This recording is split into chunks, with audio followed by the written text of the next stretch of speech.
Ya, Assalamualaikum warahmatullahi wabarakatuh. Sampurasun. Sampai. Selamat siang, salam sejahtera. Ini suasana berbahagia mengakhiri tahun 2025, tepatnya tanggal 30 Desember. Forum Penyelamat Hutan Jawa mengadakan sebuah acara isinya refleksi akhir tahun dengan fokus kepada satu persoalan yang berkaitan dengan stop bagi-bagi hutan 1,1 juta hektar di Pulau Jawa.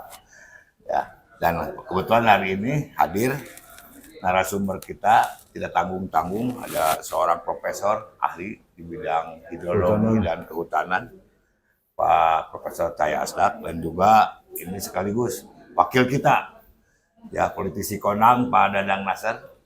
Mungkin bisa diceritakan mulai dari mana dulu, Profesor silakan. Ya.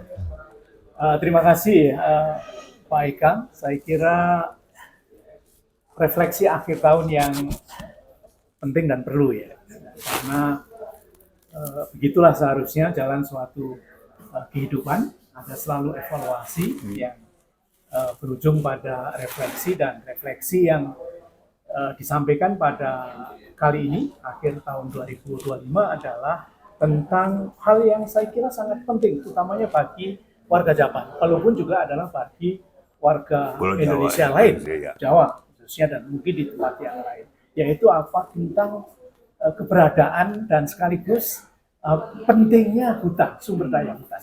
Jadi hutan itu adalah kehidupan, dan pada saat kita menyaksikan bencana yang demikian besar di Pulau Jawa, di bagian Indonesia yang lain, maka kita baru merasa bahwa hutan itu adalah penjaga yang sebenarnya.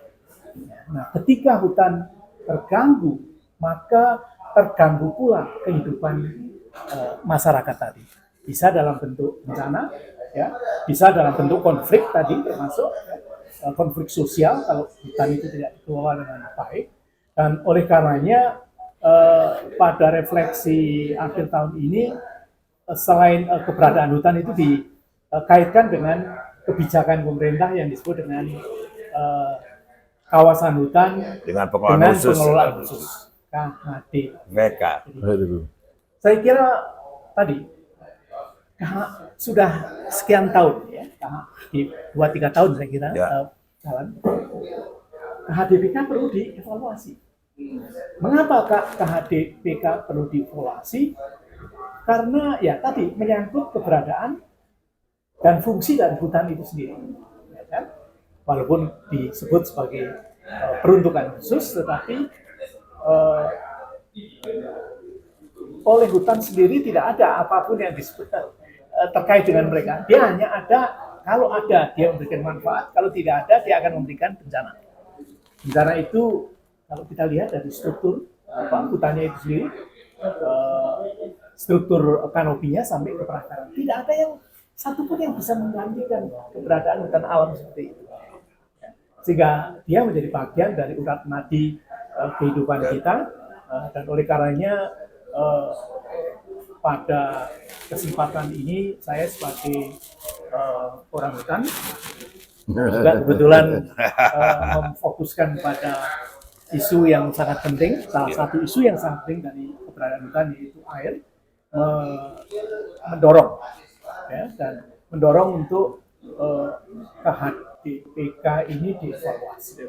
Tentu dievaluasi yang baik, diapresiasi, bisa diteruskan, tetapi yang dia merusak keberadaan dari hutan dan fungsi dari hutan itu harus dinyatakan sebagai bagian yang harus dikoreksi.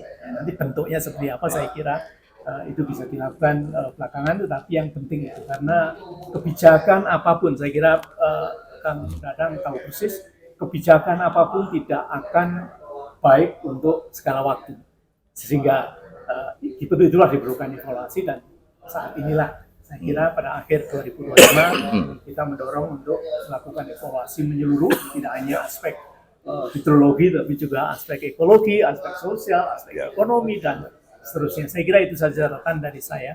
Dan terima kasih sekali lagi Pak Eka telah mengundang saya. Terima kasih Profesor Cahya Asdak. Saya kira tadi sudah jelas bahwa dia minta dievaluasi ya, dan EPHD memang sudah beberapa kali menyampaikan keberatan itu untuk menjadi sebuah tinjauan pemerintah. Nah ini khusus Kang Dadang Nasar di samping juga sama, kita minta pendapat bagaimana suara di Komisi 4 sebetulnya, karena sebagai mitra Kementerian Kehutanan. Tapi ada yang khusus juga, Pak Dadang, sekaligus saja nih. Ini kontroversi kebijakan masih dalam rangka bagi-bagi hutan kelihatannya. Adanya surat Kementerian Kehutanan yang berkaitan dengan hulu Sungai Citarum, tepatnya di situ Cisandi dan Gunung Wayang, yang sementara kita tadinya berharap sebagaimana usulan Pak Gubernur itu menjadi hutan taman raya ya. Hutan taman raya. Tapi tiba-tiba nih ada kebijakan yang berbeda. Bagaimana menurut Pak Dadang nih? Ya, terima kasih nih Pak Eka. Terima kasih apresiasi atas pertemuan dan undangannya sehingga kita bisa bersilaturahmi di ujung tahun terkait dengan refleksi tahun 2005 terkait dengan kehutanan. Ya, memang undang-undang sedang dipersiapkan direvisi, Undang-Undang Nomor 41 tentang kehutanan. Yang itu kalau itu undang-undang diciptakan zaman apa? Undang-undang 99 ya. Ya. Ini ya dievaluasi karena di situ tidak disebutkan bagaimana minimalisasi hutan. Nah, para ahli nih termasuk Prof. Asdaqjo menyampaikan bahwa minimal 30% hutan harus dipertahankan di Jawa, maupun di luar Jawa minimal. Bagusnya kalau di hulu Sungai Citarum ternyata beliau berpendapat tadi ada disampaikan 40%. Iya, 40 Pak. Dia 40%, itu pasti aman. Amannya 40, 30 sudah mulai ideal. Jadi aspek hidrologi. Ya. Nah ini kita sudah dibicarakan di Komisi 4.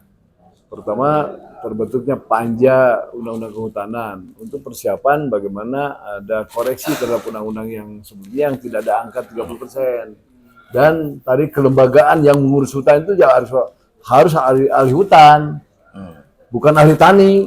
Kalau tani orientasinya bertani nanti. Tapi kalau kehutanan, namun konsep daripada tadi kehutanan sosial yang dilanjutkan dengan KHDPK, kita ingin dievaluasi sama dengan Prof juga tadi, sama suaranya.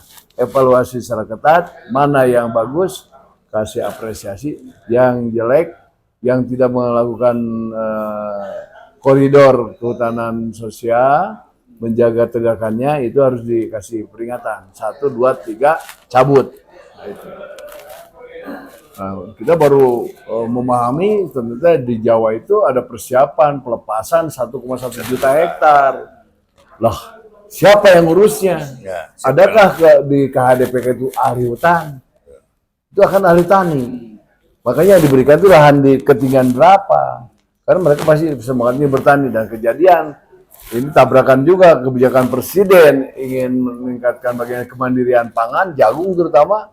Ya itu jagung jangan nanam di hutan, pasti ditebang karena ingin masuk matahari. Lahan terbuka, termasuk kentang di mana-mana.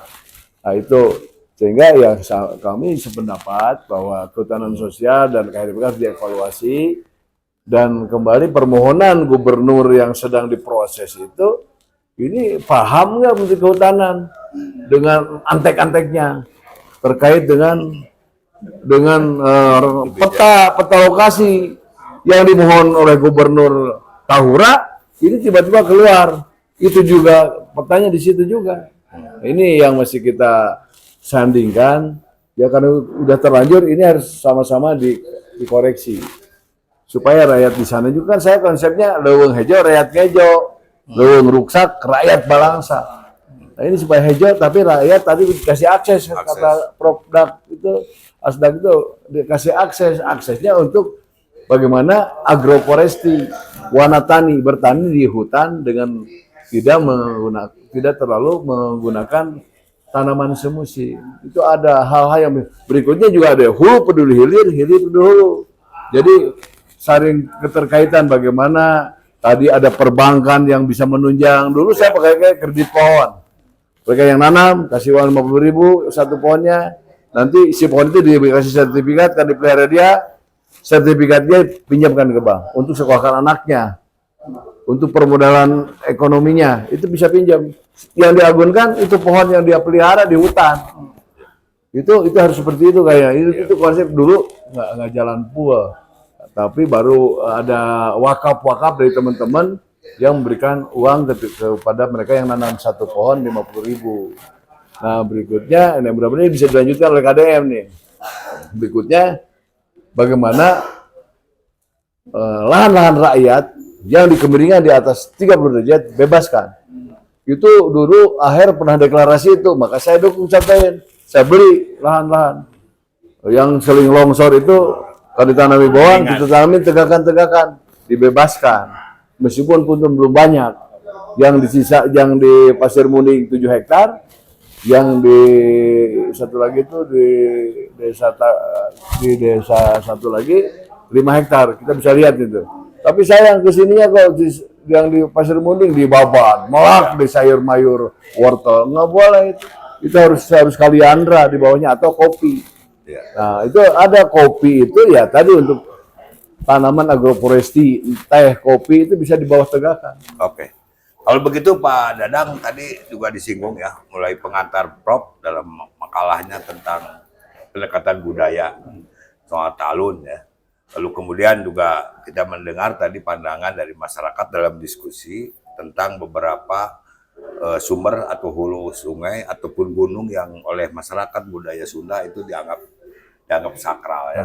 Dianggap sakral. Gunung Wayang loh. Nah, terutama Gunung Wayang menjadi sebuah nilai peradaban ya, sebab ini satu-satunya sungai yang berada hulunya di sekitar Bandung 0 Selatan. kilometernya di Gunung Wayang, Tapi airnya mengalir ke Muara Gembong ke Bekasi Sampai ke kan. Jakarta. Ya, Iya, bukan iya, ke lautan iya, India. Ini memiliki sebuah legenda. Tadi ada nada ungkapan seperti marah. Dengar-dengar Pak Dadang juga marah katanya ya, mengancam mau demo. ya iya. Ini. Kalau bahasa si itu mah, bahasa si Refri Guru mah dungu loh. Komisi 4 terus mendorong agar Ya. Agar kedunguan jangan diurus. Kalau dikukut saya dungu teh. Ya. Oke, saya kira intinya sudah diketahui ya bahwa KHDPK 1,1 dievaluasi. Tadi para ilmuwan juga sudah mengatakan semacam itu, termasuk respon dari Komisi 4 pun seperti itu. Sama bahwa ini setuju untuk dilakukan evaluasi dan terkhusus persoalan Cisanti, Gunung Wayang, Hulu Citarum juga menjadi upaya kita bersama dan insya Allah bahwa EPHD juga akan melakukan langkah-langkah dengan pendekatan hukum. Terima kasih, hatur nuhun. Assalamualaikum warahmatullahi wabarakatuh. Oh. Berdiri, sob. Yuk. Ya, salam lestari. Bestari. Jadi ngingetkan salam Golkar ini mah ya. Aduh, Oh gitu. Pahlawan, ini mau jadi opat.